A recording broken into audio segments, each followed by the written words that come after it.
Mon podcast IMO.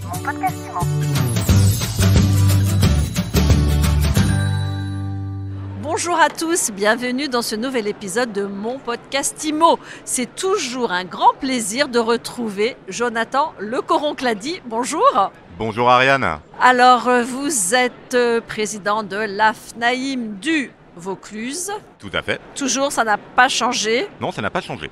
Et je disais que c'était toujours un grand plaisir de vous retrouver lors de ces rendez-vous réguliers 2 fois par an et de faire notamment, on va commencer par ça, l'état des lieux du marché dans le Vaucluse. Comment ça se passe? Alors le marché dans le Vaucluse a cette particularité de assez bien résister, contrairement au reste du territoire national, comme le reste du marché en région sud d'ailleurs, qui résiste assez bien.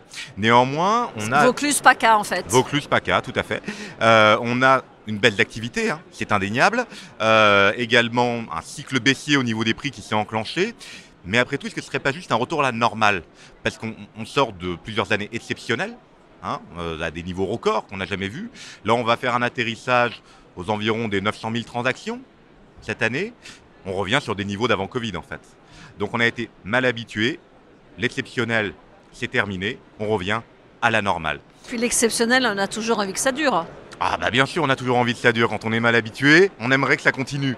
Mais faut revenir à la réalité.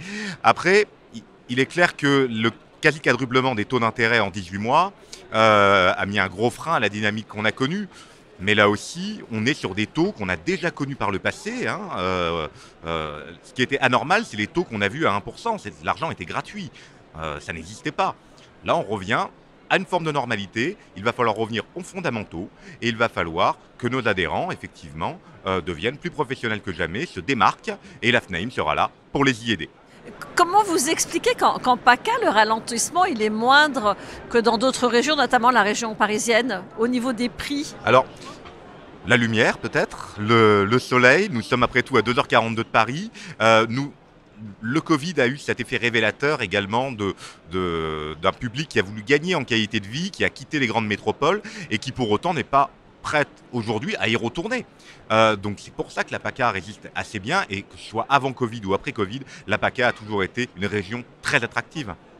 Donc là quand même, ça ralentit, il y a un petit décalage entre ce qui se passe ailleurs et ce qui se passe là. C'est pas être extrêmement pessimiste que de dire ça. Ah tout à fait. Après, effectivement, on va avoir une correction des prix qui va s'enclencher. Il y a toujours un décalage entre le marché et la position des vendeurs. C'est à nous de faire de la pédagogie avec nos vendeurs parce que malgré tout, les acquéreurs ont quand même perdu à aujourd'hui presque 20% de capacité d'achat. Au niveau des prix, on est sur une baisse d'environ 4%. Corrigé de l'inflation, ça va nous donner 8-10% de baisse à peu près sur cette année. Et on s'attend également à une correction en 2024. Donc, ce qui veut dire que si vous aviez un pronostic à faire, c'est encore une baisse de prix de 10%? Alors, je ne m'avancerai peut-être pas sur les pourcentages sur 2024, mais la baisse de prix va également se poursuivre. Néanmoins, on espère que les taux vont cesser de monter et qu'on va avoir une embellie au niveau de la hausse des taux qui devrait se profiler dans le deuxième semestre 2024 ou fin 2024, début 2025. Bon alors, en attendant l'embellie, vos agences, elles doivent avoir les reins assez solides pour tenir. Qu'est-ce que vous leur conseillez? Comment vous les accompagnez?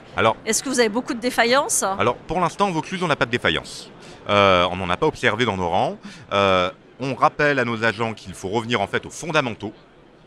Qu'il faut former les équipes, aller sur le terrain, se démarquer. C'est aussi pour ça que nous sommes présents au Rent aujourd'hui. D'ailleurs, nous en fêtons les 10 ans pour ramener à nos adhérents les pépites de la PropTech qu'on peut trouver au Salon Rent et toutes les innovations qu'on peut y trouver. On aura l'occasion de leur présenter tout cela pas plus tard que la semaine prochaine, le 17 novembre prochain au Palais des Papes d'Avignon. Nous organisons les 4e assises de l'immobilier du Vaucluse.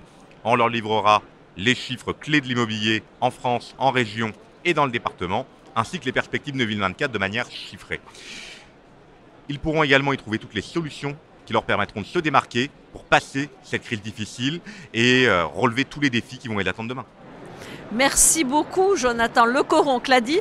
Donc rendez-vous dans quelques jours en Avignon. Rendez-vous dans quelques jours en Avignon et puis on se verra également au congrès de la FNAIM le 3, 4 et 5 décembre prochain au Carrousel du Louvre. Eh bien, à très vite. À très vite. Au revoir. Quant à nous, on se retrouve très vite pour un nouvel épisode de mon podcast IMO à écouter tous les jours sur MySuite et sur toutes les plateformes.